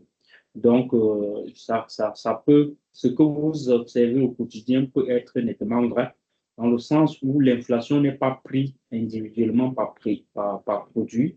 Il y en a plus, c'est un ensemble, c'est un panier de biens, si vous dites ça, c'est le vrai terme, c'est un panier de biens et services qui est contenu dans le calcul de l'inflation. Donc, du coup, si à l'intérieur du panier, il y a des produits dont les prix flambent et d'autres que les prix baissent, il faut que dans la formule de calcul, si dans la formule de calcul, ceux dont les prix baissent dominent ceux dont les prix haussent, on aura un résultat que nous avons devant nous. Je crois que c'est tout. OK, bon, on va prendre une autre question. Bon, on va poser 4 questions. On va en prendre juste deux qui sont un tout petit peu liées. Quelles sont les raisons qui conduisent la Banque centrale à anticiper un risque de résurgence de l'inflation? Et dans l'hypothèse où les prix du Brent resteraient durablement au-dessus de $100, la BIAC serait-elle amenée à ajuster sa politique monétaire? Pour ce qui est Les raisons? les raisons, c'est clair, c'est le contexte économique. C'est le contexte économique tant mondial que sous-régional. Pourquoi? Parce que aujourd'hui, la situation qui prévaut au Moyen-Orient, nous avons alerté, je crois, dans notre article publié le 18 mars dernier, on disait déjà que si le niveau d'inflation, si la crise persistait pour certains mois, notamment à cet instant, on parlait d'à peu près 4 mois, si le baril du Brent reste au-delà de $100 pour 4 mois consécutifs, ça aura des impacts significatifs pour notre zone et qui peuvent aller jusqu'au changement de cap pour ce qui est de la politique monétaire. Mais pour ce qui fait notre avantage, je l'ai si bien dit précédemment, par rapport du contexte actuel, par rapport au contexte de l'année 2022, c'est que même si actuellement on se retrouve, les États se retrouvent dans une situation où ils vont revoir les prix à la pompe chez nous et par conséquent une inflation qui peut être généralisée, on pourra pas, l'impact ne pourra pas être observé dans les mêmes grandeurs d'ampleur qu'en 2022. Pourquoi? Parce que nous vivons déjà une situation désinflationniste depuis 2023 en zone CEMAC, c'est-à-dire que le niveau d'inflation par rapport à 2023 est déjà en baisse. Donc, du coup, pour que la dynamique inflationniste reparte à la hausse, il y a cette incertitude sur le conflit au Moyen-Orient. Si ça persiste, et aujourd'hui, nous sommes là depuis février, la situation reste tendue, et jusqu'aujourd'hui, il n'y a pas. Les pourparlers n'avancent pas pour qu'il y ait un retour de paix. Et aujourd'hui, si le détroit de Bab el-Mandeb s'ajoute à celui de Hormuz, on pourra quand même assister à cette situation où le baril pourra rester largement au-dessus de $100. Et dans ce contexte, dans les mois à venir, la Banque centrale n'aura pas de choix que de réajuster sa politique monétaire. Pourquoi? Parce que à ce niveau, on aura un risque de résurgence de l'inflation qui pourra être encore plus fatal qu'en 2022. Bien que du côté des réserves d'échange, qui sont l'indicateur phare de la politique monétaire, on se trouvera dans un niveau confortable. Il faut quand même voir que la situation interne des prix pourra aussi alerter la Banque centrale. D'accord. On a une question, c'est vu que les États ne ferment pas comme une entreprise, et qu'on sait que peu importe les temps que ça prendra, l'État remboursera sa dette, même s'il prête pour rembourser. Normalement, elle devrait être toujours notée triple A. Quelle est la différence, ou en tout cas, quelle est la réelle importance de la notation d'une dette souveraine? Bon, en fait, il faut simplement dire que la notation financière, les notions de triple A, B, C et autres, ont été mises en place pour juger justement la solvabilité d'un État euh, par rapport à ses emprunts, en tout cas pour honorer ses engagements. Et honorer les engagements, c'est honorer les engagements à la date qui a été prévue. Donc, en fonction justement des critères macroéconomiques, la dette, l'inflation, la croissance, le solde budgétaire et bien d'autres indicateurs, les agences de notation, dans leur modèle, arrivent à classer les États selon justement la notation que vous avez mise en place. Donc, oui, pour triple A, pour ceux qui ne présentent, on va dire, quasiment pas de risque d'honorer leurs engagements à court ou à moyen terme ou à long terme, autant pour moi. Mais il faut dire que les États-Unis, c'est pas pareil que le Cameroun. D'ailleurs, vous avez vu, nos États sont notés justement dans la zone spéculative. Ça traduit derrière un coût d'emprunt élevé et un risque que justement à la date prévue, l'État ne soit pas en mesure d'honorer à l'engagement qui a été pris. Donc oui, l'État peut être considéré comme justement un prêteur qui remboursera toujours. Mais pour un investisseur, c'est important de savoir qu'à la date qui est prévue, l'État, justement, arrive à rembourser. Et en fonction de l'appréciation, justement, du risque, donc pas de la situation de l'État, la notation financière permet à l'investisseur de façon, on va dire, synthétique, de décider euh, d'investir sur la dette d'un État, ou en tout cas de faire confiance à un État ou à un autre, juste en se basant justement sur cette note-là. Donc, une autre question pour la baisse des taux directeurs qui devra entraîner une baisse des taux d'emprunt. Comment la BIA peut-elle s'assurer que les banques commerciales appliquent cela pour soulager les citoyens afin de relancer l'économie? Les banques commerciales ont toujours tendance à élever les taux des emprunts. Ok, très bonne question, très bonne question. Mais à ce niveau, quand même, euh, il est bien vrai, le taux, le taux d'intérêt auquel vous prenez un crédit auprès de la banque dépend du risque à côté de ce qui est comme élément de taux directeur, donc là où la base se trouve, c'est-à-dire la banque juge votre capacité, vous, épargnant, à vous endetter. Donc, si les conditions d'un côté, là où la banque centrale vis-à-vis des banques commerciales sont plus favorables à travers cet assouplissement monétaire, alors la banque n'aura pas toujours tendance, comme vous le dites, de relever ses taux. Pourquoi? Parce que vous constituez une sorte de... Le grand job de la banque, c'est de vous donner le crédit. Donc, c'est en vous donnant du crédit qu'elle se fait du bénéfice. Donc, si le plus important pour ce qui est des, des, des, des citoyens ou bien des entreprises, c'est d'avoir une situation financière qui peut être fiable vis-à-vis d'un créancier qui est la banque. Donc, si la banque veut vous donner du crédit et qu'elle juge que vous pouvez facilement faire défaut, vous pouvez ne pas rembourser ce crédit, elle ne vous donnera pas. Donc, la banque centrale, son rôle, elle ne pourra pas intervenir en disant aux banques, allez, appréciez ce taux. Non. Elle a vu ces conditions tout en sachant que par après, il y aura une implication par le mécanisme de transmission, comme je vous ai si bien dit, de la politique monétaire. Parce que si les banques s'endettent moins cher auprès de la banque, des banques commerciales, de la banque centrale, et qu'aujourd'hui, dans les conditions actuelles où elles ont plus de marge de manœuvre pour ce qui est de la gestion de la liquidité courante, je crois que dans des mois ou bien d'ici l'année prochaine, on pourra quand même avoir déjà des indices de répercussion de cette politique monétaire si la transmission de cette politique s'effectue réellement. Mais, je vous le dis, elle n'est pas immédiate. Elle n'est pas immédiate. Ce n'est pas parce que la BR a baissé ses taux en juin qu'en juillet, on va s'attendre à ce que le crédit auprès d'une banque soit à un taux un peu moins élevé que par le passé. Donc, ça va prendre du temps et dans les années à venir, on aura quand même, si la situation perdure, c'est-à-dire que si elle continue de rester dans cette politique d'assouplissement monétaire, on pourra réellement voir un impact sur le taux d'emprunt auprès de ces banques commerciales. Merci.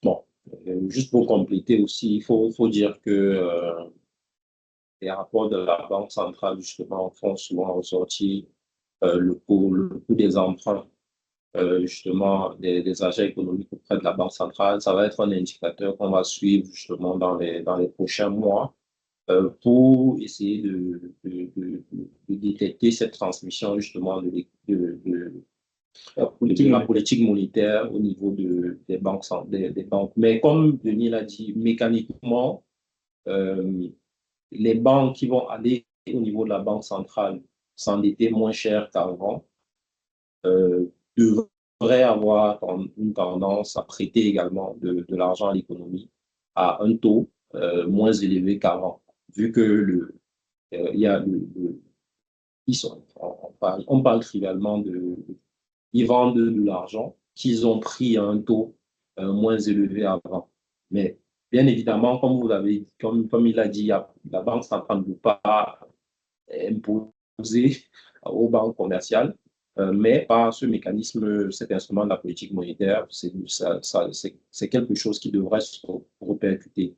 Et derrière, à travers les statistiques, justement, on pourra constater s'il y a une transmission ou pas Si elle est lente ou si elle est rapide, mais en général, quand même, comme il a dit, c'est souvent lent.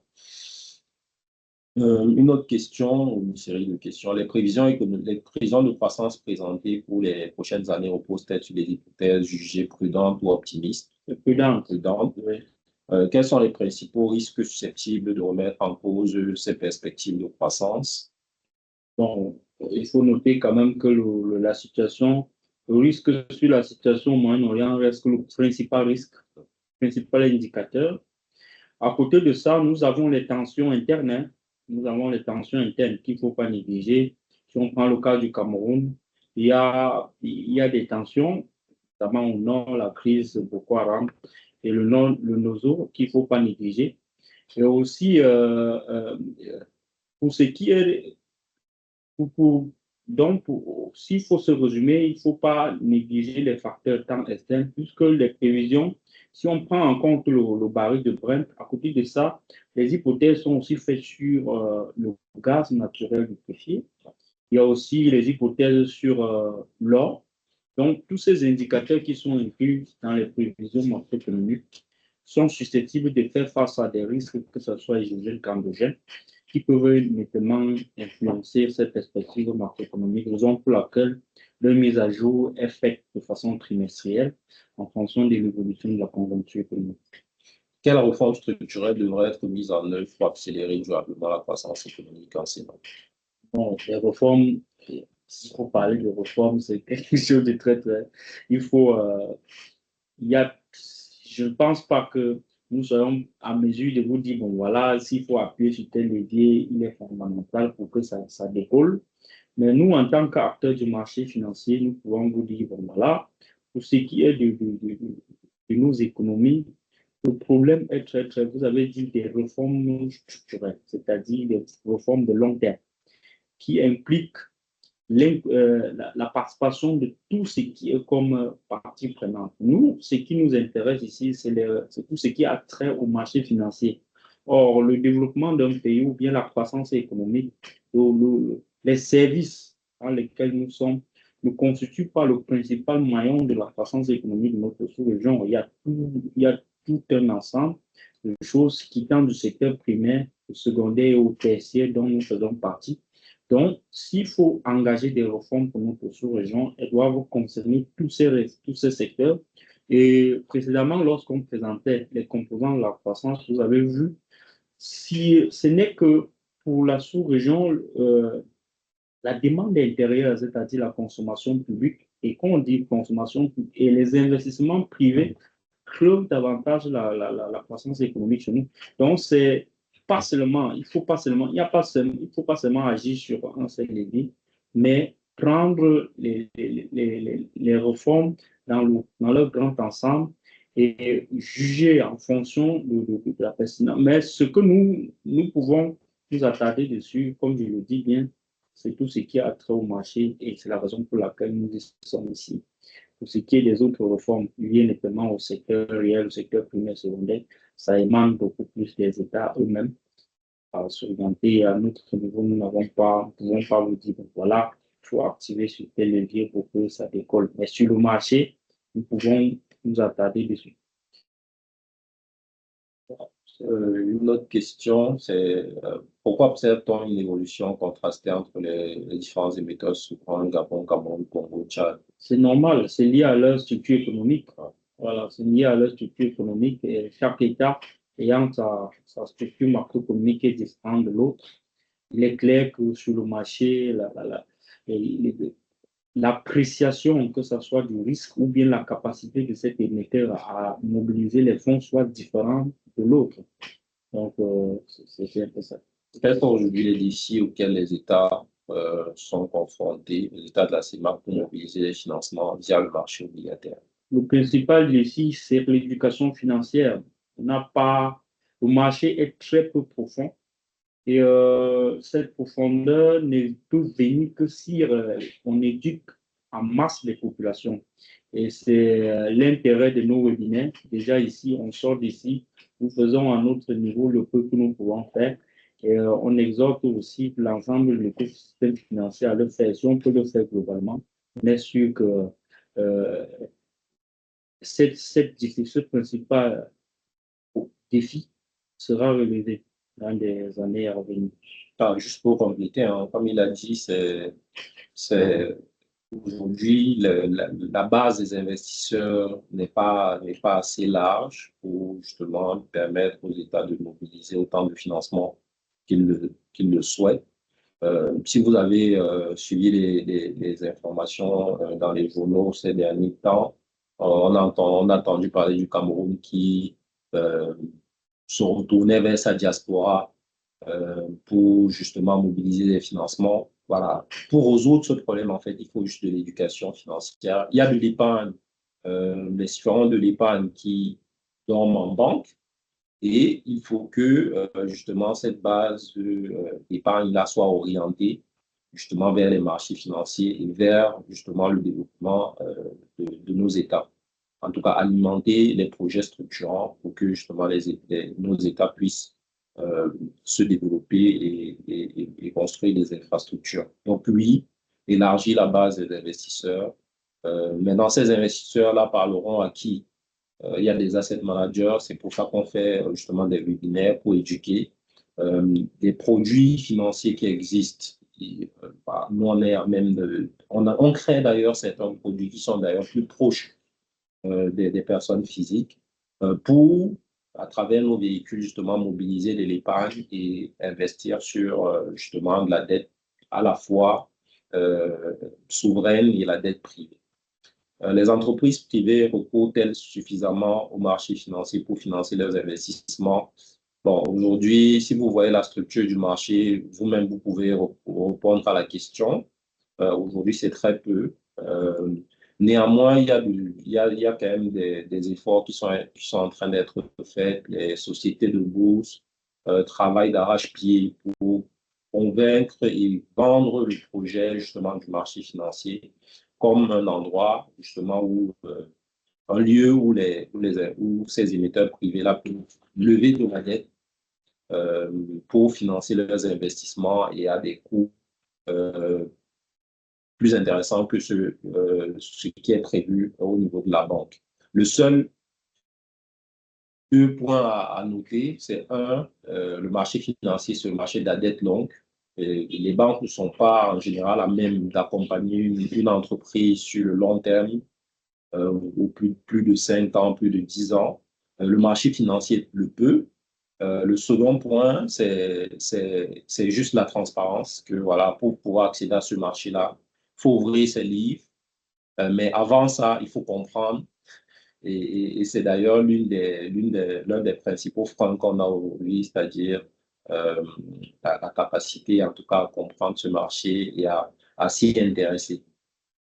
Donc, mais il y a beaucoup d'efforts qui sont faits. On note que voilà, on a des émetteurs habituels aujourd'hui à Lios. On a de nouveaux émetteurs qu'on a eu cette année, BGFI Holding, Renapro, qui va être coté bientôt. On a une microfinance qui est un emprunt obligataire en cours. Donc, le message, petit à petit, est en train de passer. Donc, dans l'économie, il est clair que l'objectif des investisseurs n'est pas la spéculation. Comme on voit la volatilité, ce n'est pas notre point fort. Or, sachant que les entreprises cotées en bourse ont le choix de payer ou de ne pas payer les dividendes, quel serait encore l'intérêt des investisseurs si une entreprise décidait de fonctionner sous forme de résultats totalement réinvestis? Et aussi, j'aimerais savoir pourquoi les entreprises cotées n'abaissent pas un peu la valeur nominale des actions. Bon, s'agissant de la première question, il faut dire que l'entreprise prend des décisions au niveau de l'Assemblée générale sur le réinvestissement du dividende ou en tout cas la distribution de ce dividende au niveau des investisseurs. C'est un choix, mais il faut, à côté de ce choix-là, il faut quand même mettre à côté les résultats même de l'entreprise et les prévisions justement de croissance de cette entreprise-là sur le long terme. Après, il revient à l'investisseur que vous êtes de décider, voilà, si une entreprise ne distribue pas de dividendes sur une année, sur 2 années, et qu'à côté, il y a une entreprise qui fait plus de rentabilité, en général, ce qui va se passer de la part de certains investisseurs, c'est qu'ils vont céder justement cette action-là pour se positionner sur une action pour laquelle ils ont le sentiment qu'il y a plus de rentabilité euh, et notamment le dividende. Et je termine juste par là. Le rendement d'une action n'est pas que le dividende. Il faut également voir la valeur de l'action qui augmente sur la période. Donc, c'est vrai que traditionnellement, on ne pense que dividende, mais il faudrait également intégrer, est-ce que vous avez acheté l'action à 10? Est-ce qu'aujourd'hui, ça vaut 20? Si ça vaut 20, théoriquement, vous avez réalisé une plus-value que vous pouvez, bien évidemment, elle est latente, mais que vous pouvez réaliser en cédant une partie de vos actions. S'agissant de la valeur nominale des actions, bon, il y a le nouveau règlement de la Bourse de valeur mobilière d'Afrique centrale prévoit un fractionnement des actions. Bon, est-ce que toutes ces entreprises-là vont se prêter à cet exercice? Il faudrait qu'on regarde, mais il faut dire qu'elles n'ont pas en général une obligation de le faire. Néanmoins, on note que effectivement une valeur nominale plus faible permettrait d'élargir la base des investisseurs et permettrait à tout citoyen de pouvoir acquérir un bout de cette action. Donc, oui, c'est une réforme qui est déjà prise en compte dans les textes. Il faudrait que les émetteurs puissent, ceux qui conseillent les émetteurs, justement, puissent s'approprier de cet instrument-là et faire en sorte que les prochaines émissions qu'il y aura sur le marché se fassent avec une valeur nominale plus faible. Bon, on va prendre quelques dernières questions, puis on arrêtera là. L'augmentation de la capitalisation boursière s'est-elle accompagnée d'une amélioration des volumes d'échanges et des liquidités du marché? Bon, oui, le volume a augmenté, mais il faut dire que globalement, c'est des volumes quand même qui restent, c'est des variations vraiment marginales sur notre marché, même si on note que, et là on le rappelle, BGFI Holding, c'était plus de 7 000 investisseurs quand même, et depuis l'entrée à la cotation de cette valeur, on note quasiment chaque semaine, il y a des transactions qui se font, pas seulement sur cette action, mais on voit qu'il y a quand même de l'engouement depuis. Et le fait d'élargir la base justement des détenteurs, des actions fait en sorte que ça crée mécaniquement, et ce qu'on constate, des échanges sur le marché. Donc oui, il y a une augmentation des volumes, mais en montant, c'est vraiment, ça reste faible. Quels sont aujourd'hui les principaux obstacles qui empêchent la BMAC de jouer son rôle dans le financement de l'économie? On l'a dit, hein, c'est simplement d'éducation. Donc, il faut qu'il y ait de l'éducation, il faut qu'il y ait de la communication. On essaye de le faire.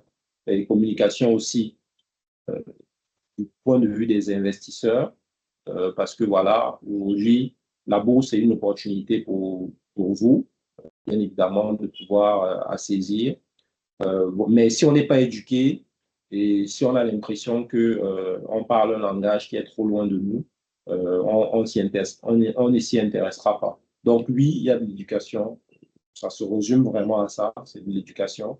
Et avoir le courage, en tout cas, de se rapprocher des professionnels pour poser des questions et avoir des explications simples par rapport au marché financier qui semble souvent complexe. La baisse récente des taux directeurs était susceptible de favoriser un transfert des investisseurs vers les actions au détriment des obligations. Bon, oui, ce qu'on a dit théoriquement, c'est possible, mais derrière, comment se comportent les actions aujourd'hui sur le marché, ça, c'est quelque chose à regarder. Est-ce que les niveaux de rendement aujourd'hui est supérieur à ce que vous pouvez avoir sur les obligations, c'est à regarder. Mais à cela, qu'à cela ne tienne, on l'a dit également, la transmission justement de la politique monétaire sur l'impact sur produits de taux, ça reste quand même limité. Donc, oui, ça peut arriver pour les investisseurs qui sont avertis, mais globalement, on ne s'attend pas à de grands changements. On pense que les obligations resteront à des niveaux de taux élevés et que ils resteront en tout cas les produits préférés des investisseurs. Euh, pour nous qui avons pris en marche, bon, pourriez-vous partager, bien évidemment, comme on l'a dit, la présentation sera partagée à la fin, juste après, on vous enverra par mail. La baisse des taux directeurs de la rend-elle le marché financier compétitif? Oui, c'est ce qu'on a dit, c'est-à-dire qu'aujourd'hui, vous avez la rémunération de votre épargne. Si elle est aujourd'hui au niveau de la banque, on a dit oui, ça rend le marché financier compétitif aussi parce que, comme on l'a dit, la transmission de la politique monétaire ne va pas se faire, en tout cas, va très peu se ressentir sur le marché obligataire. Donc, on pense que euh, la baisse des taux reste favorable au marché financier, sachant que le taux de rémunération de l'épargne au niveau des canaux traditionnels que sont la banque reste quand même traditionnellement bas. Donc, pour avoir plus de rendement de votre épargne tout en restant dans un environnement sécurisé, il faudrait l'orienter, continuer à l'orienter vers le marché financier.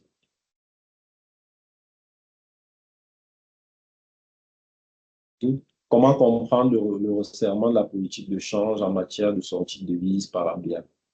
Oui, c'est que ça entre un peu dans ce que nous avons dit, que pour ce qui est de notre sous-région, la stabilité extérieure de la monnaie prime sur la stabilité intérieure. C'est-à-dire que la BEAC reste beaucoup plus quand les réserves d'échange sont en situation inconfortable que lorsque d'autres indicateurs macroéconomiques sont plus ou moins bons.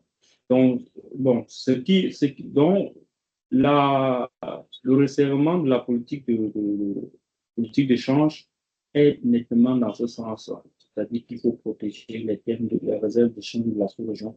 C'est pour cette raison que la BR applique des politiques un peu plus restrictives, question de protéger le niveau de ces réserves d'échange. D'accord.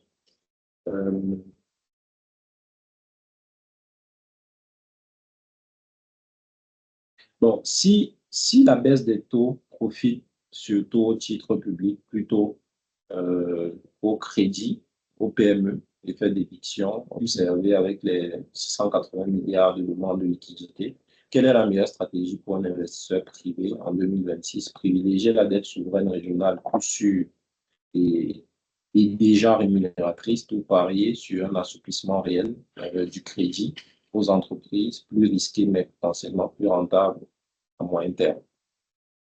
Très bonne question. Très bonne question. En fait, le conseil que nous devons prodiguer à un investisseur privé dans ce contexte, nous vous avons dit depuis le début de ce webinaire que la transmission de la politique monétaire se fera avec le temps. Donc, c'est-à-dire la répercussion de cette politique monétaire euh, accommodante pourra se ressentir dans des prochains mois, dans les prochains mois et années. Si elle demeure ainsi, c'est-à-dire que si il n'y a pas un changement de trajectoire par après, en fonction de l'évolution de la situation macroéconomique. Dans ce contexte, vous l'avez si bien dit vous-même, et ça entre nettement dans la stratégie que nous préconisons, c'est-à-dire que aujourd'hui, même s'il y a eu assouplissement des taux directeurs, ça ne veut pas pour autant dire que les missions souveraines vont directement perdre la valeur, non, non, pas directement, mais avec le temps. Mais dans ce contexte, votre stratégie, c'est-à-dire acquérir d'abord, privilégier d'abord pour un court terme, pour moyen terme de la dette souveraine, en attendant un changement de cap au niveau niveau de taux, que ce soit pour ce qui est des emprunts réels auprès des banques, ça peut être la meilleure stratégie comme vous avez préconisé. Donc, c'est du coup moyen terme sur les moyens des obligations souveraines parce qu'elles resteront rentables. Elles resteront rentables. La seule chose qu'il va falloir faire à ce niveau, c'est soit de vous faire accompagner par un professionnel d'investissement ou bien faire une analyse minutieuse sur quel type d'emprunt détenir pour votre portefeuille, ou bien quelle maturité est-ce que si le mieux avec le projet sur lequel vous épargnez, afin de voir comment, même si après, s'il faut désallouer pour acquérir d'autres instruments, à quelle proportion vous pouvez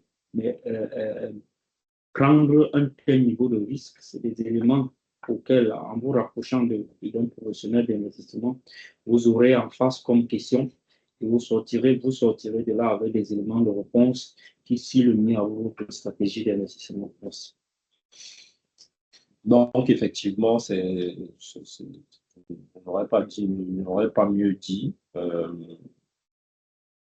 Ne pas hésiter à vous faire accompagner les professionnels, justement. L'avantage, c'est qu'on fait des analyses, justement, en fonction de vos objectifs. Est-ce que c'est du rendement? Est-ce que c'est du rendement à court, moyen, long terme? En fonction de l'horizon de placement, en fonction du niveau de risque que vous êtes prêt à prendre. Il y a on peut orienter justement votre trésorerie vers soit des fonds communs de placement qui sont des produits qui allient à la fois la notion de rentabilité, de liquidité et de sécurité à travers la diversification du portefeuille, soit la mise en place justement d'une stratégie sur mesure à travers la mise en place d'un mandat de gestion pour atteindre vos objectifs. Et dans le cas du mandat de gestion, l'avantage, c'est que voilà, il y a un échange avec le gestionnaire sur la définition même de l'allocation du portefeuille. Et vous avez la possibilité de dire un mot sur cette orientation-là, c'est-à-dire, ah oui, non, on ne veut pas, on ne veut pas tel émetteur dans le portefeuille, ou on veut tel émetteur, mais à tel pourcentage en termes d'allocation dans le portefeuille. Donc, oui, ça, c'est des discussions que vous pourrez aborder justement avec votre professionnel d'investissement et qui sera le plaisir de vous accompagner. On a une question justement par rapport à nos fonds. Pourquoi près de 30% de l'actif sont conservés en liquidité? Cette allocation est-elle conforme à la stratégie habituelle et quel impact anticipez-vous sur la performance à moyen terme? Bon, il faut dire que, parlons d'abord de conséquences. 30% de l'actif qui est en liquidité, théoriquement, tire la performance du fonds vers le bas. Même pas à moyen terme, à court terme. Maintenant, il faut dire que un gestionnaire, donc pour le cas de notre produit, nous, en tant que gestionnaire, l'idée, c'est pas de garder de la liquidité trop longtemps, garder du cash dans le fonds trop longtemps. Si vous voyez cette situation, ça veut dire qu'on a eu des tombées de coupons qui ont été reçues et actuellement, on recherche des opportunités pour pouvoir rémunérer justement cette liquidité-là pour le bien justement des porteurs de parts. Donc, notre rôle vraiment au quotidien, c'est de pouvoir assurer une rentabilité de votre épargne tout en restant dans le profil de risque, pas l'allocation qui est prévue. Donc non, ce n'est pas une stratégie habituelle. C'est une situation ponctuelle qui, normalement, va se résoudre dans les jours à venir. Bon, je pense qu'on a fait, avec cette dernière question, on a fait le tour des questions posées. Bon, on prend peut-être une dernière. Harvest Asset Management a-t-elle une garantie en cas de croissance baissière? Bon, il faut dire que le principe des marchés financiers, même des produits financiers, on ne parle pas de notion de garantie. On parle d'objectifs de rendement et le gestionnaire a pour rôle de mener des actions, prend l'engagement en tout cas de mener des actions pour battre, en tout cas pour dépasser cet objectif de gestion qui est mis en avant dans le cadre des produits. On a parlé de la situation macroéconomique, on a parlé de les décisions de politique monétaire, de la transmission de ces décisions-là sur le marché financier. Si on était dans une... je ne dis pas qu'on est dans une économie qui est anormale, mais si la transmission se faisait, vous allez directement ressentir qu'un produit qui avait un rendement historique de 5, 6, 7% ferait potentiellement un rendement moins élevé dans les années à venir. Tout simplement parce que la situation économique également a changé. Donc, les rendements ne sont pas faits hors de ce contexte-là. Donc, ce contexte, nous, on le suit.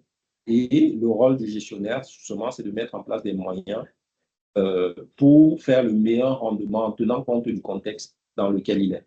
Donc, on ne parle pas en général sur les marchés financiers de garantie, mais on parle d'objectifs de rendement. Et le rôle justement du gestionnaire, c'est de tout faire pour atteindre les objectifs qui sont mis en avant. Donc, sur ce, on vous remercie pour votre participation active, pour les questions posées. Comme on l'a dit, s'il y a des questions qu'on a loupées, n'hésitez pas à revenir vers nous. La présentation va vous être partagée dans les minutes qui suivent. Et on vous souhaite, on espère que ça a été très instructif pour vous. On vous souhaite une bonne fin de journée et on vous donne rendez-vous pour notre prochain webinaire le trimestre prochain. Merci. Merci. Bye bye. Merci.